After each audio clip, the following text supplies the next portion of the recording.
এত কিছু ব্যালেন্স করে লাইফ লিড করতেছিলেন বা করতেছেন এখন পর্যন্ত, তরুণ প্রজন্ম আসলে এইখানে তাদের নিজেদেরকে কিভাবে ফোকাসড করতে পারে বা এই এই যে এই প্যাটার্নটা কিভাবে এগোতে পারে? কারণ আমাদের চারপাশে অনেক ডিস্ট্রাকশন, হ্যাঁ, এবং খুবই লুক্রেটিভ ডিস্ট্রাকশন, এমন না যে খুব সহজেই পার পেয়ে যাওয়া যায়, ব্যাপারটা এরকমও না। তো এই এত লুক্রেটিভ ডিস্ট্রাকশনের মধ্যে আহ নিজেকে ফোকাস রেখে এগিয়ে যাওয়া, এটা আসলে তরুণ প্রজন্ম কিছু কিভাবে অ্যাচিভ করতে পারে বলে মনে হয়? আচ্ছা, ভালো একটি প্রশ্ন। আসলে যে ক্ষেত্রে আমিও আসলে একজন তরুণ, তো আমার ক্ষেত্রে আমি আসলে যে বিষয়গুলো ফেস করেছি এবং বলবো যে আসলে এটা একটা অনেক বড় আশীর্বাদ সবার পক্ষ থেকে আসলে। কারণ স্বাভাবিকভাবে সর্বপ্রথম আমাদের মতো যারা আছে তরুণ, তারা বাধাগ্রস্ত হয়ে হচ্ছে পরিবার থেকে, যে তুমি তো তোমাকে পড়াশোনায় দিয়েছি, তুমি কেন পড়াশোনা থেকে অন্যদিকে আবার ফোকাস করছো। যার কারণে সে আসলে প্রথমেই ডিমোটিভেট হয়ে যায় যে আসলে আমার পক্ষে কিছুই করা সম্ভব না। হয়তো আমার পরিবারের এক্সপেকটেশন এটাই যে আমার এখন A+ পাইতে হবে, আমাকে স্বাভাবিকভাবে এটাই থাকে যে তুমি এখন এসএসসি তে আছো, এসএসসি তোমার ভালো একটা রেজাল্ট করতে হবে। সেটা কি? তোমার গোল্ডেন A+। তারপরে কি? তুমি ভালো একটা কলেজে যাবা, সেখান থেকে তারপরে থাকবে তুমি অ্যাডমিশনের জন্য তুমি প্রিপারেশন নাও। এই যে একটা জায়গা থাকে, এই লাইনের মধ্যে ঢুকে আসলে সে আসলে তার যে একটা ক্রিয়েটিভিটি, তার যে আইডিয়া ক্রিয়েট করার একটা অবস্থা থাকে, কিংবা সে যে একজন নিজেকে ইস্টাবলিশ করার মতো ভাববে, আমি একজন উদ্যোক্তা হব, কিংবা আমি একজন নিজেকে এখনই সার্ভাইভ করার মতো মানুষ ভাববো, এটা কখনো ভাবে না। তার মধ্যে এই জিনিসটা কখনো তৈরি হয় না। সেক্ষেত্রে আমি আমার জায়গা থেকে যখন দাখিল দিয়েছিলাম, আমার খুবই কঠিন সময় গিয়েছিল বললাম।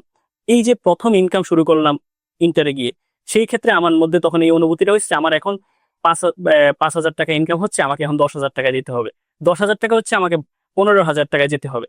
তো এটা কি আমার জন্য কি ভালো ছিল? কিংবা আমি যদি এটা চিন্তা করতাম, না আমি এখন দাখিল যেভাবে দিয়েছি না কেন, এখন ভালো একটা মাদ্রাসায় গিয়ে যাই, যেখানে আলিম করব এবং ভালো একটা রেজাল্ট নিয়ে আমি ভালো একটা ভার্সিটিতে যাব, সেটাও করতে পারতাম চাইলে। তো এই যে দুইটা একটা লাইন ছিল, আমি তার মধ্যে থেকে একটু স্রোতের বিপরীতে গিয়ে চিন্তা করলাম যে আমার নিজেকে আগে নিজের পায়ে দাঁড়াইতে হবে। পড়াশোনা ঠিকই কিন্তু চলছে আমার এখনো, প্লাস আমি এখন প্রফেশনাল লাইফে আছি, যে আমি এখন চাকরি করছি, কিংবা যেটাই করছি না কেন, আমি নিজের পায়ে নিজে দাঁড়ানোর কারণে কি কি তৈরি হইলো আমার মধ্যে, না আমি এখন বিয়ে করব, আমার এখন এটা এই ম্যাচুরিটি আসছে।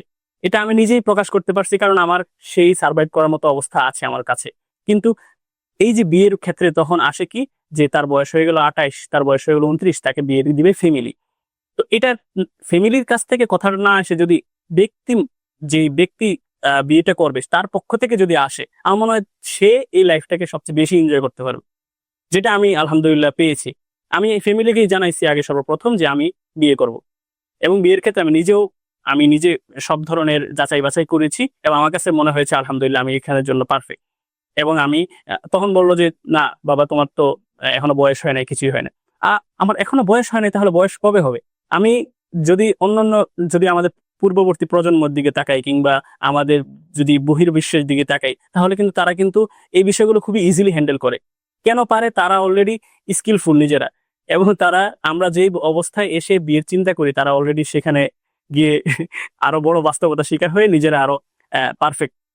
তো এই যে একটার পর আরেকটা আসলে আহ বলবো যে বেনিসুতোর বাধার মতো। আমি যদি ইন্টারের পর এসএসসির পর যদি না নামতাম, তাহলে আজকে আমি এখন এতটুকু পর্যায়ে যেতে পারতাম না, কিংবা এখন আমি যাদের সাথে চাকরি করছি, প্রায় ম্যাক্সিমামই মাস্টার্স কমপ্লিট, কিংবা তারা হচ্ছে কামিল কমপ্লিট, দাওরা হাদিস কমপ্লিট, আমার চেয়ে মিনিমাম 5 থেকে 6 বছরের বড়, যারা সবাই।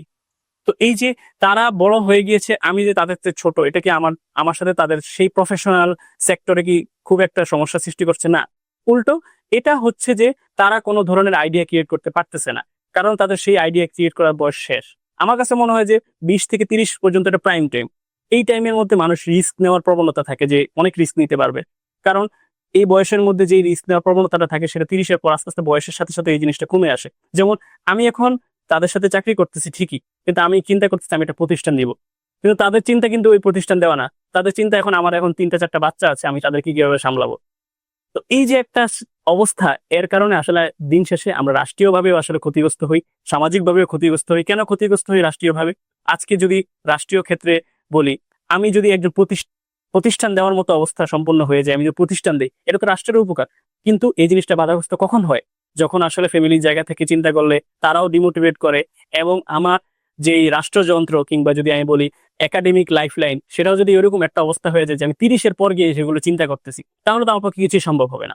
তো এই বিষয়গুলোর ক্ষেত্রে আসলে দিন শেষে আমার কাছে মনে হয় যে ফ্যামিলির জায়গা থেকে যদি পরিবারের বড় যারা আছে গার্জিয়ান লেভেলে যারা থাকে তারা যদি আসলে আমাদেরকে পজিটিভ সবসময় থিঙ্ক দেয় যে না তুমি পারবা, তোমার শুধু পড়াশোনাই না, তোমার জন্য অন্য অন্য সেক্টর আছে, সেগুলোর দিকে তুমি ফোকাস থাকো, প্লাস পড়াশোনা চালিয়ে যাও, কোনো সমস্যা নেই। কারণ আমার কাছে মনে হয় না আসলে বাংলাদেশের যে শিক্ষা ব্যবস্থা, যে পড়াশোনার যে স্ট্রাকচার, এই জায়গায় আসলে একজন মানুষকে 24 ঘন্টা তার এটার সাথেই থাকতে হবে। কারণ তার হিউজ টাইম পড়ে থাকে, সে চাইলে অন্য কিছু করতে পারে। যদি সে কর্মে আজকে কর্মমুখী হয়, কালকে সে আইডিয়া ক্রিয়েট করার মতো, আইডিয়া জেনারেট করার মতো ব্যক্তি হয়ে উঠতে পারবে। কিন্তু তার তাকে যদি সেই সুযোগটা না দেওয়া হয়, সে পড়াশোনার পর গিয়ে পড়াশোনা করে তার তখন তো বয়সই পার হয়ে যাবে, তখন সে সব দিকে দেখবে মরুভূমির মতো। সেজন্য তার কাছে আর সেই বিষয়টা কখনোই থাকে না।